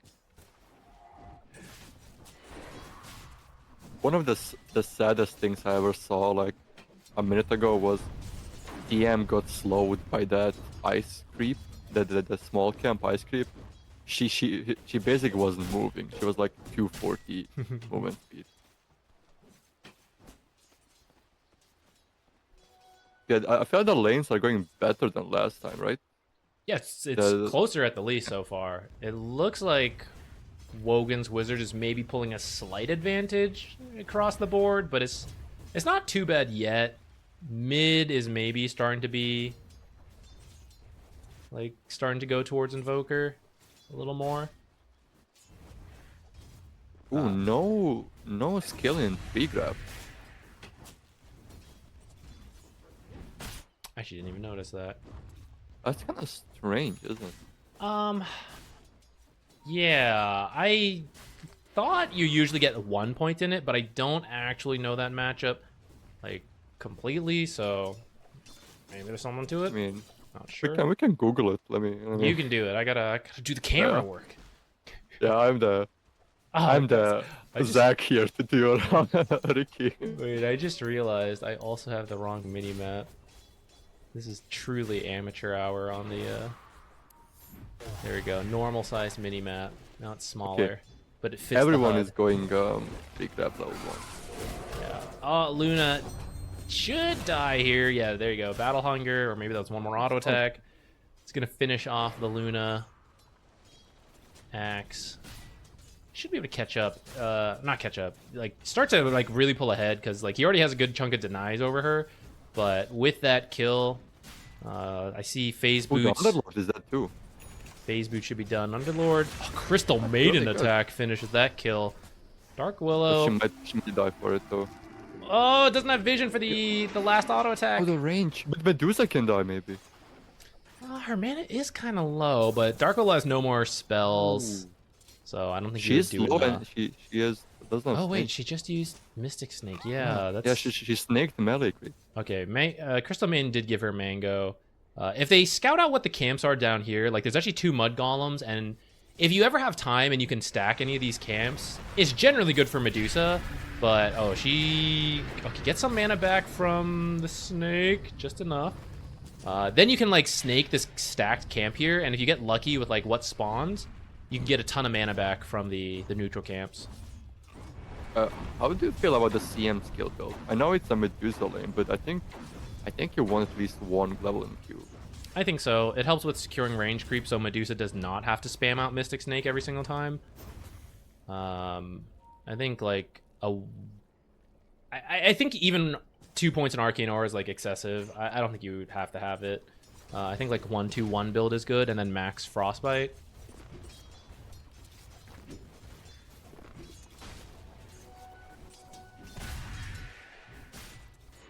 Axe was going to go for the call there.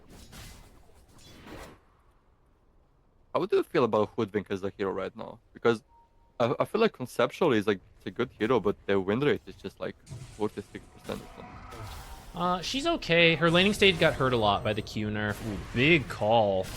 Yeah. A lot of damage. What? That was bullshit. That range was bullshit on the bushwhack. No idea. Peepo wide ability. Yeah, like your laning stage is not as good. Oh, it died top. Luna kill, first axe, culling blade, already up to 5 coats of blood. Nice. Very nice. Sophie? Question mark? He's okay. Both games.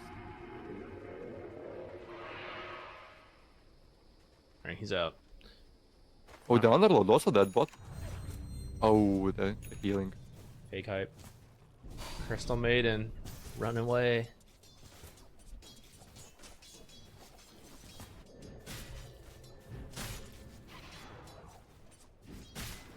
We didn't really talk about the mid match much, Oh my matchup much, but it's really close. Yeah, The I actually think Tiny this is should actually be keeping. a little bit more Invoker favored to start. Especially because he didn't take Tree Grab. I think he should be able to pick up more denies and harass the Tiny a lot until he hits level 6, and then you get a bunch of bonus armor, and then it becomes much harder. Oh, Purification! Run, I don't like Underlord. this DP from Tiny. Yeah, I think he was hoping I to think he help should. out, but... Yeah. I think he should have cancelled when the Medusa died, because he left his mid lane now, and he doesn't have like any mana to do anything. He has Soul Ring though, which is, I guess, a thing. But... Yeah, I think staying mid and letting a support take this XP would have been fine. Yeah, because now he doesn't have. Actually, the Medusa is tipping mid, so I guess they communicated that. Oh, the mist. Oh my god, he missed. EMP still hits though. And walked into. Oh. He's gonna die though, right? No, the quick tornado, or the quick ghost walk. Yeah, Medusa just not gonna bring quite enough early damage. That was a proper GTI fight. This tornado, it was still hitting. EMP. That's. The Tiny is dead though.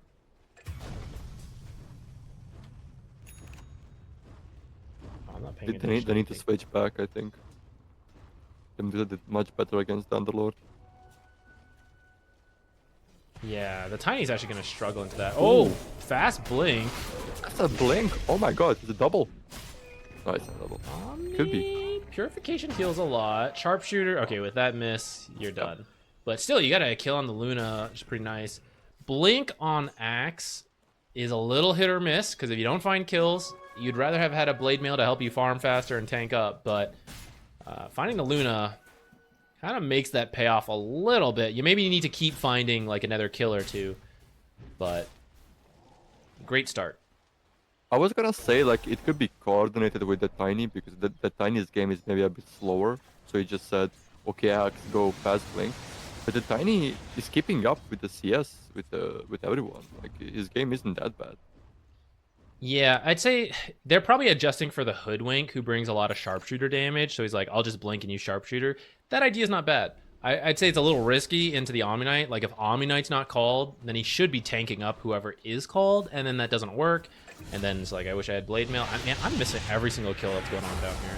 I'm just gonna watch bottom lane. Medusa has no mana. Better be careful. Still dead on the. Axe coming in. He's not. Nice. I know. Don't worry, Leth. We'll pretend we didn't see that. Ignore it. He still got the kill. It was still a good rotation. Yep. He could have just maybe had 2 more. Was it 2 more stacks on the? I think 3 total. So 2 more than the 1. 0.9. Yeah. Right. Code of Blood is retroactive, I want to say. Yeah. Yeah. So I think it's 1 stack for getting a kill, but 3 for a Culling Blade. Yeah, for calling kill. Yeah. You remember when the Facet just came out? No, not the innate.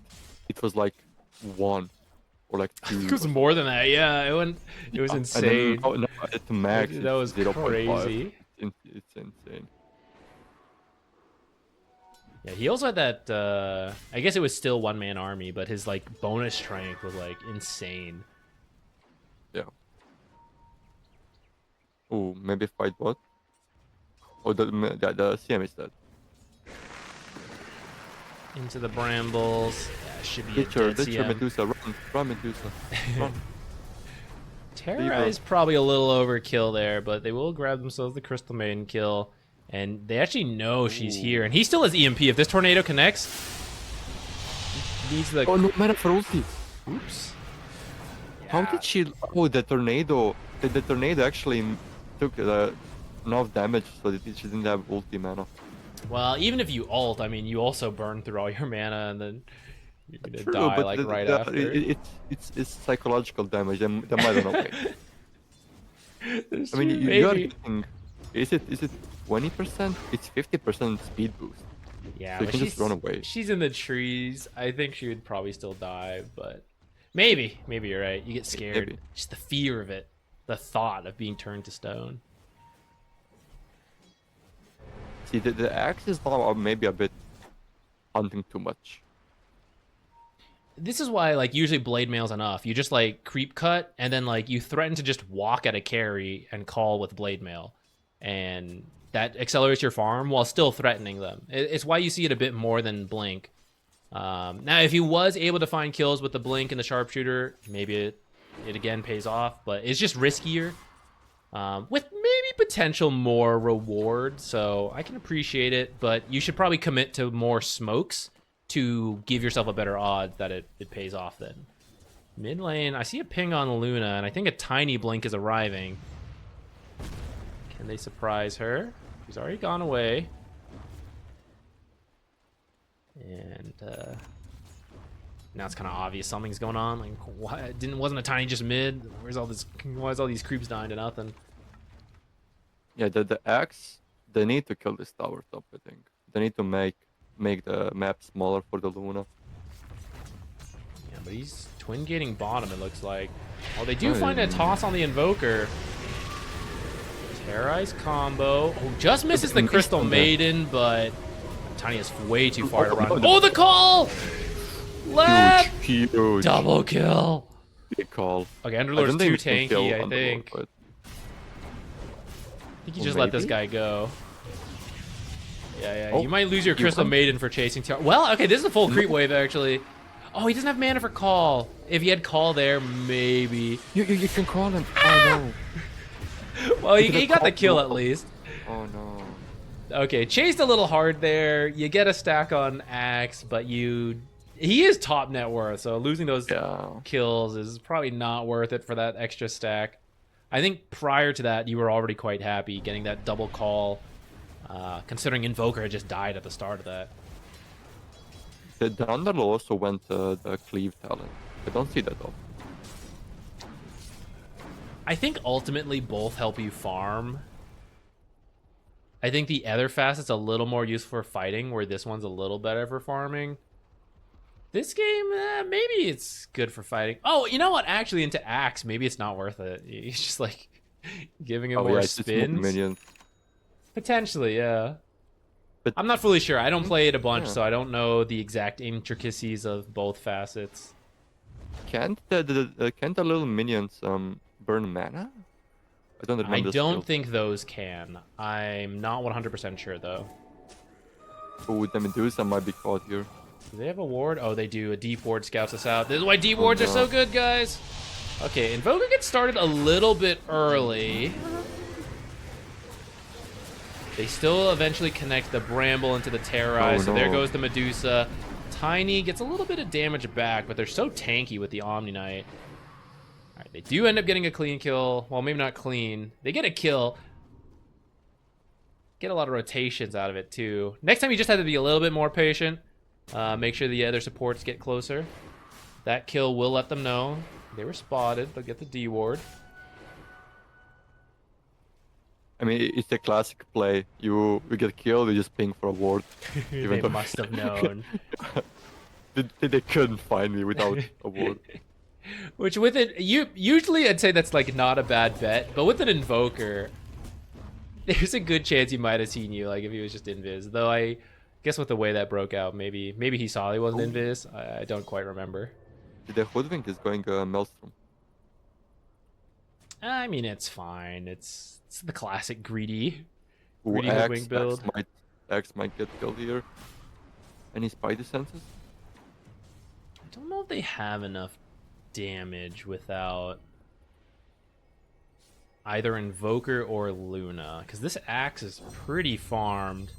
16 Coda Blood stacks. Is it just gonna dive the tower on the Omni? But Omni's very tanky. Hanging the tower this whole time has not actually lost very much health, but the Firestorm and the Brambles, Purification, this should be the Axe kill. Big Crystal Maiden ult though. The Tiny in the back. Get the Omni Knight. Tiny's gonna drop low instead though. Also runs into a Bramble. Classic carry contribution. 1 Q to secure the kill. Bit of our extension here. I don't think they can dive tower. Look at the cleave damage size, though. Wait, Yeah, go hit something! insane. Muntacus, go hit something! Come on! This cleave's massive. Cleave it! Muntacus! Oh. Please! How can you resist? The cleave is massive. Oh. Oh no, no camp there. Okay, they take a little long on that, actually. I think that should have been the tier 1 tower, but... Oh, that's a huge cleave. I know, And right? it Oh, it got broken! broken. Yeah, okay, there we go. We got to see one more. The levels of the Medusa just seem kind of low. She was find like the level invoker? 9. He barely Oh. lives, gets the invis off, and now it's Tiny who should fall instead because this Underlord still has 234 bonus damage. Look at this cleave. He's going to kill Crystal Maiden by accident. I don't think they have a way to catch. Bramble's coming up in a moment, but I think Yeah, it's too I far. feel like, yeah. Duat for Dot are kind of overplaying their advantage. They're not kind of respecting the enemy and the global nature of it, of the team. You gotta be careful of the Fiend's Gate, but also actually Underlord called in a bunch of creeps, takes a lot of damage to the Blade Mail as well. He's gonna fall to the Sharpshooter and the Culling Blade. Dark Willow not able to quite keep her distance to the axe. Yule setup though for the Sunstrike. If she can get out of here, this would be great, but it's not. Ooh, Shadow Realm? She Okay, with the can. Bushwhack.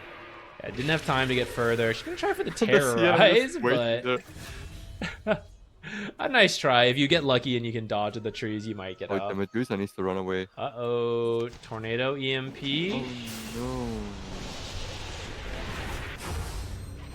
All the mana. Eclipse a little far back, but a Oh. Tiny blinks in. Eclipse just not. Wait, Witchblade? The last tick! Oh, my God. that's painful. Oh my god. Couldn't get a toss back. How can poison affect that stone man? It's not poison. It's a magic. Okay, it literally says poison. I don't know. Yeah. It's It's not the Lord accurate. it's magic poison. Oh, he's going Echo Saber on the Underlord. All right, that might be a little hopeful, Muntacus. I mean, I know you got a huge amount of cleave earlier, but this is not what you need. I would say I mean, they are winning 1-0. it's true. You can explore a little bit if you want, but I would say just another aura and push with the Luna. Like Luna's next item should be and is a BKB queued up.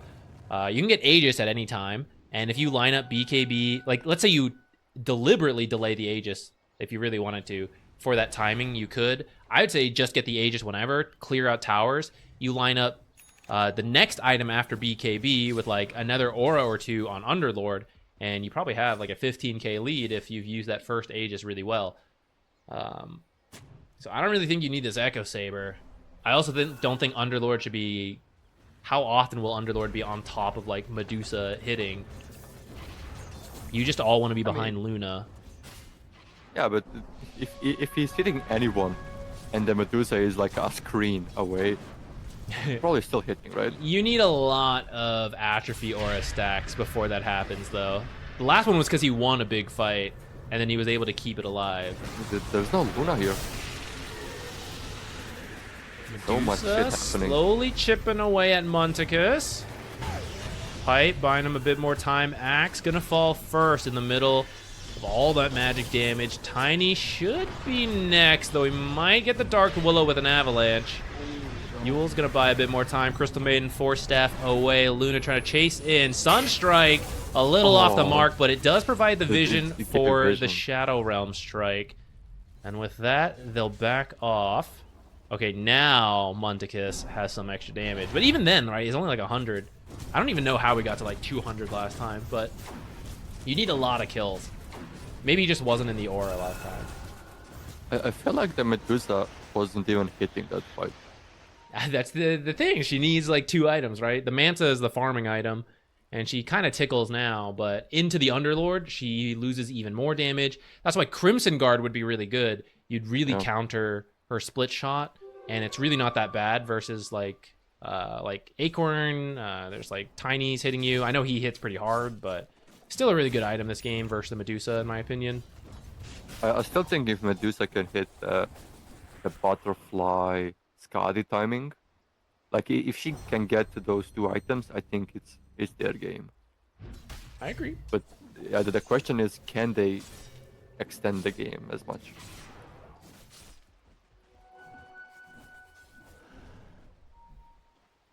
Well, it's a much better game for them this time around. I'd say the start was better.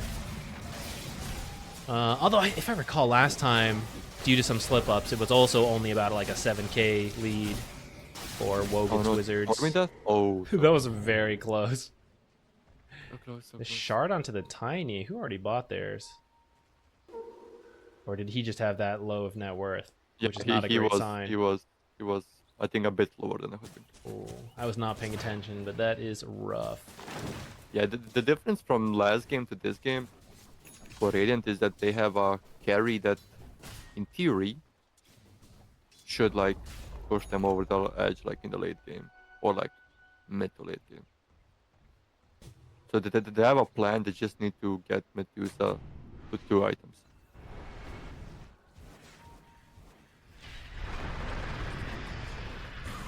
Tiny. Messing with the Underlord, but I think he's going to quickly regret that. Surrounded by the full team. He will fall. Yeah, the Tiny cannot stop farming. Yeah, he's trying to farm. Yeah, You do need someone to be do honest, aggressive farm, but you have to be very careful with the farm you pick. That's some of the issue that's Medusa happening. thinking the gank like a good support does. I mean, she's alive. Wow. Axe Call, maybe hoping to yeah. pull people into the tier 3, but it's kind of fine that it misses. Get out again. I was gonna say the Tiny is only Crusader 3. Looking at this. Gotcha. Yeah, so it's like maybe a bit of a MR difference.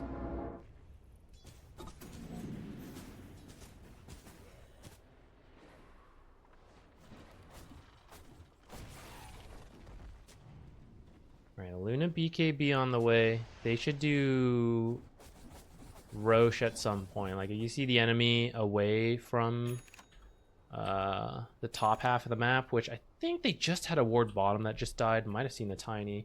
Oh, they should see him now with the Twin Gate ward. I think you just go ahead and step into Roche. I want to see what was the Tiny build for mid. He's going for the Phylactery. It's that is the damage item, and I think you could do that. At this point, I think you need to go BKB. If he gets Tree Toss for the lane, that should help him. That matchup is supposed to be like Tiny gets more last hits first because he has Tree Toss.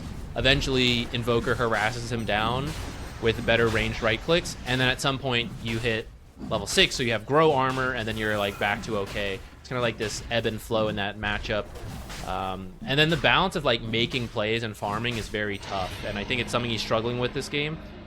It is giving some space to like the Medusa and the Axe, but it is hurting him a lot, and that's why this Phylactery is really late. And like the BKB next, if he was having a better game, like he's probably already halfway or more to the BKB, and that would line up really nicely to fight against this Aegis and to defend your high ground. Oh no, the Medusa. She's gonna get caught out. Tornado, EMP. This Pit of Malice, I forgot the name for a second. She is so dead so quickly. I really like this timing from Wogan's Wizards. They did go for the Roche with that BKB. They are looking for fights. That should get them the tier 2 tower here. And then you do have to be a little careful because this is where you can get tossbacks, big calls. So with Medusa still being dead, you could poke the high ground a little bit here, but it just has to be very careful. You want to preemptively drop brambles, have her stand on those, be very quick with the repel, if not put repel early. You don't want to all walk up like that. Guys, this is Axe. Axe, get in there. Axe. What is Axe?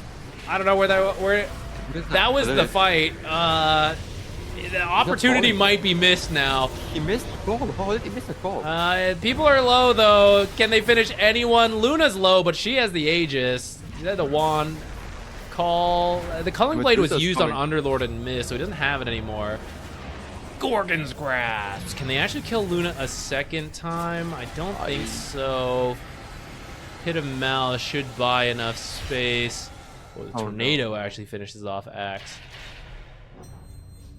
Okay, with that, Wogan's Wizards should have space to poke and finish off this tier 3, but a big slip up that they're very lucky Too Hot for Dota was not ready to go for, because that should have been like a triple call, triple avalanche toss that kills 3 heroes instantly.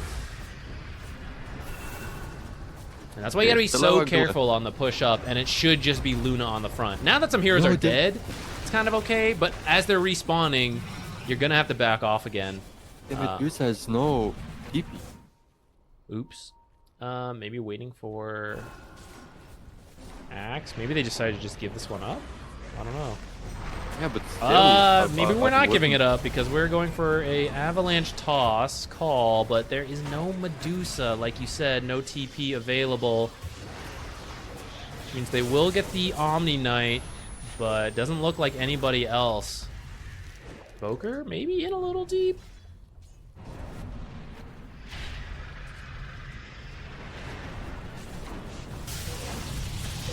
Acorn shot. Oh, he's got a harpoon.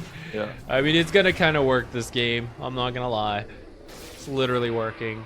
But if we think back to that high ground where that could have been the throw, that's where you just want a bunch of auras and you just want Luna hitting the building and everyone standing behind her, which means the Echo Saber does nothing. And you never want to pull yourself in because you're risking getting Blade Mail called next to the Luna. So you just want the auras to stand behind her. The formation, if you know, somebody think forward for future games to make sure you're finishing off the game cleanly. If you build a lead, but then you throw on high ground, then, you know, obviously the game's going to go much longer, be a lot harder. But due to that, like, they weren't quite ready for it, so that is the racks down. It's a 15k lead now. Looking pretty hard for Too Hot for Dota. Maybe Divine Rapier queuing time. I know that sounds extreme. I guess, okay, I shouldn't go that far for this type of game. More throws can happen. And they can possibly get back into it. Oh no, she's going Daedalus. That's fine. I would get the Crystallis first and see how it goes. It's a big damage increase.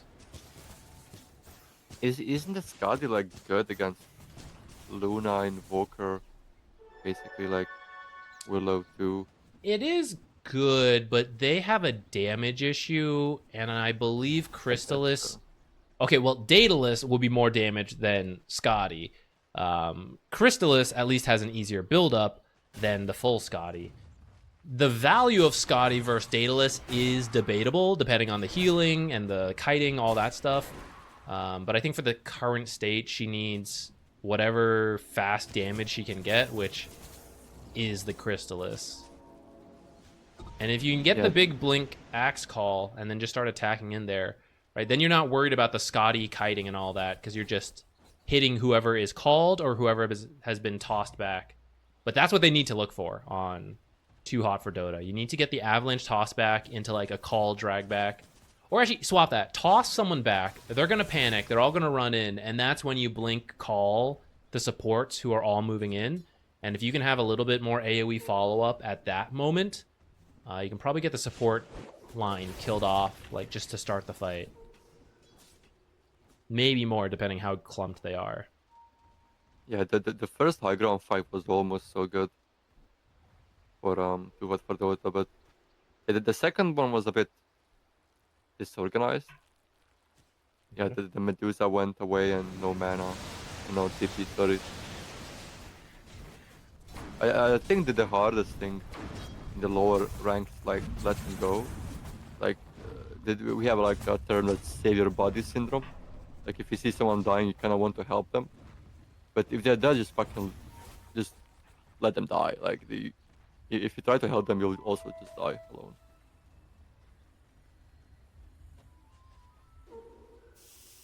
hype for the Crystal Maiden.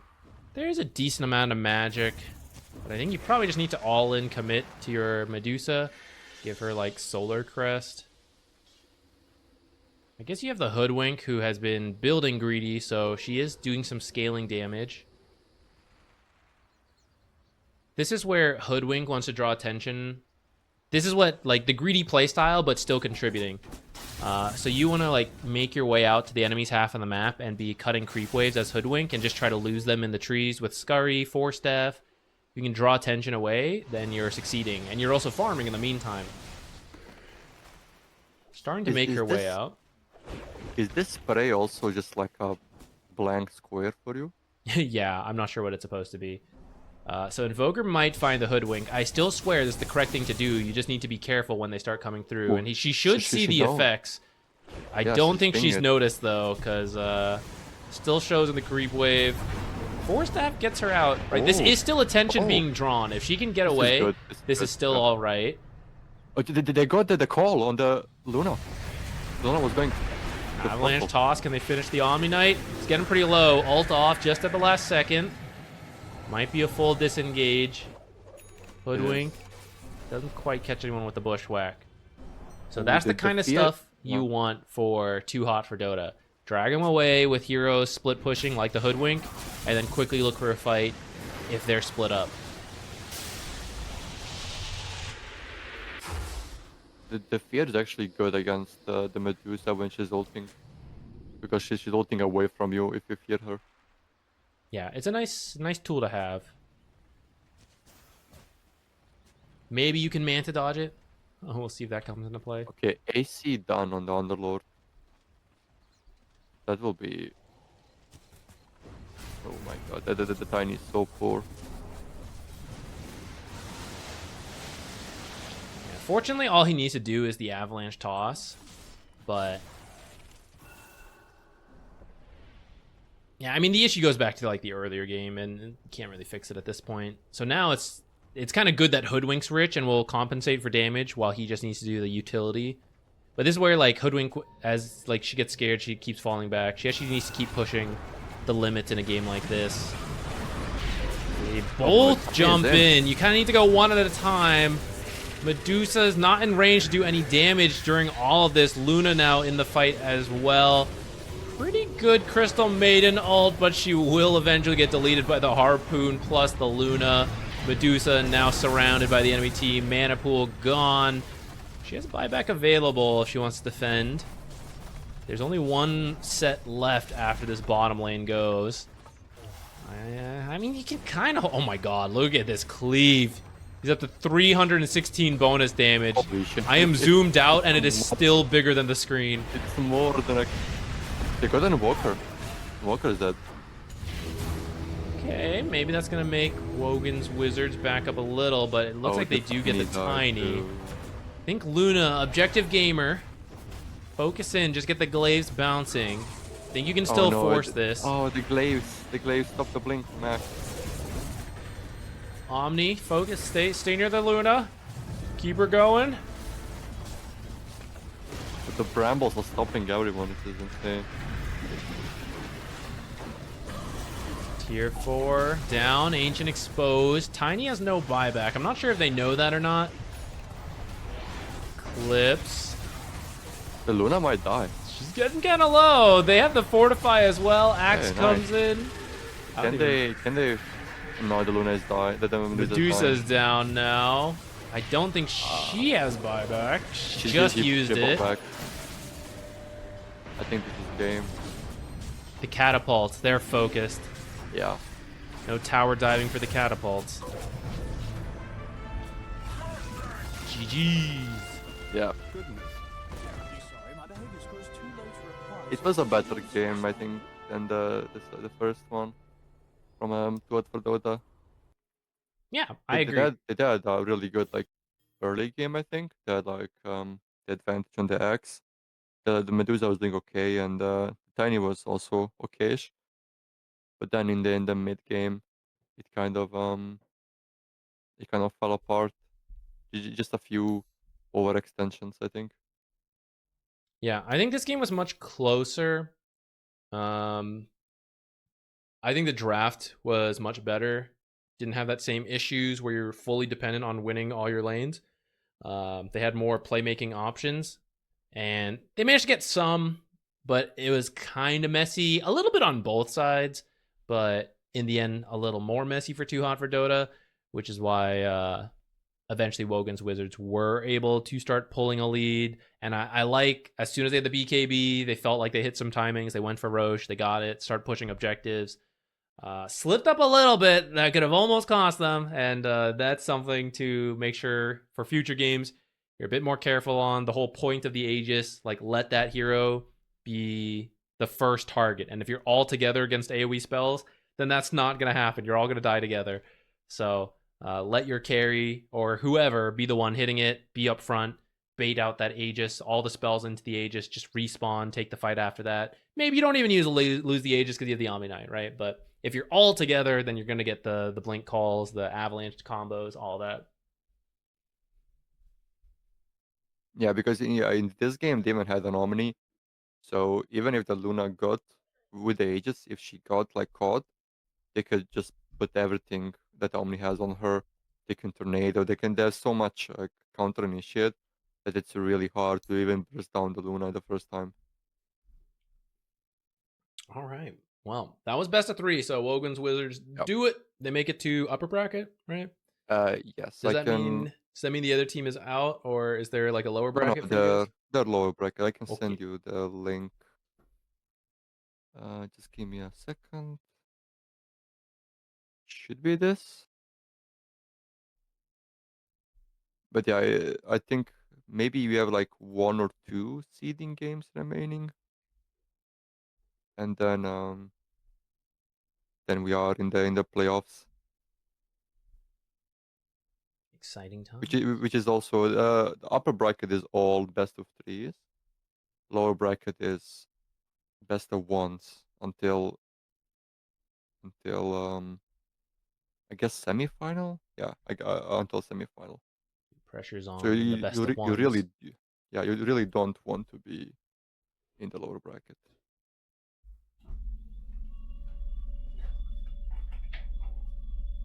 But yeah, thank you, Zach, for casting again. Nah, no problem. It's fun. Uh, we will. I mean, if you're free and willing, we could try to bully someone off another game. No bullying. We'll see. The next week there's some other casting stuff coming up, so it's gonna be busy again. But depending when it falls, maybe. Yeah, So yeah, we'll we'll see. see. We'll see. We'll arrange it when it comes. Mm. Um, yeah, I think we had a lot of good advice, I guess, from you, of course, but not from me. You've uh, got the winning advice. You got a two time champion. yeah, yeah. I mean, I am the two-time champion of this bracket. Like, my knowledge is limited to watching your videos and streams. It's the same knowledge, just diluted down. Yeah, it's just like a bit less. Um, but yeah, thank you for everyone who's watching. We can't like direct anyone to any stream to watch more games because a lot of people are streaming these games. So I just can't say like who is streaming what games. But if Zach is streaming again, you can maybe check it, the international again. But yeah, thank you again. No problem. And yeah, Let's see. No, I'm happy to cast, guys. Thank you for watching and hanging out. Hope it was fun for everyone.